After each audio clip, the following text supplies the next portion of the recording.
7ই জানুয়ারি 2024-এ বাম যুবদের ডাকা ব্রিগেড সমাবেশকে সফল করতে জেলায় জেলায় শুরু হয়েছে ইনসাফ যাত্রা। সোমবার ইনসাফ যাত্রার 46তম দিনে ইনসাফ যাত্রার মিছিল পৌঁছল উত্তর 24 পরগনার ইছাপুর পর্যন্ত। মিছিল শেষে এদিন জনসভা হয় ইছাপুরের স্টোর বাজার ঘোষপাড়া এলাকায়। ইনসাফ যাত্রায় প্রিয় বাম যুবনেত্রী মীনাক্ষী মুখার্জিকে কাছে পেয়ে আনন্দিত কর্মীরা।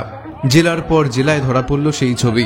যুবক যুবতীরা সেলফি তুলছেন এবং বয়োজ্যেষ্ঠরা মীনাক্ষীকে প্রাণ ভরে আশীর্বাদ করছেন। জানা গেছে মঙ্গলবার ইনসাফ যাত্রার 47তম দিনে ইনসাফ যাত্রা বিটি রোড হয়ে প্রবেশ করবে কলকাতায়।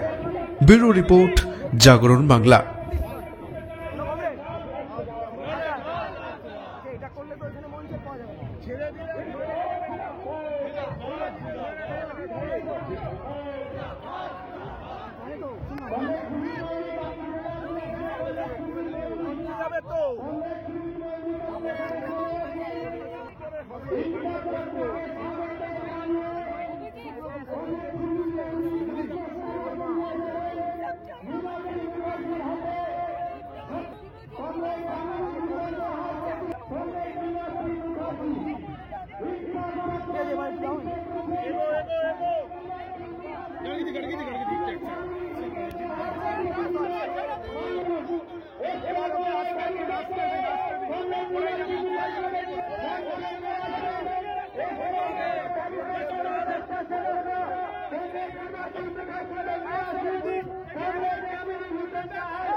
এইভাবে বিনা চিকিৎসায় মরে যেতে না হয়।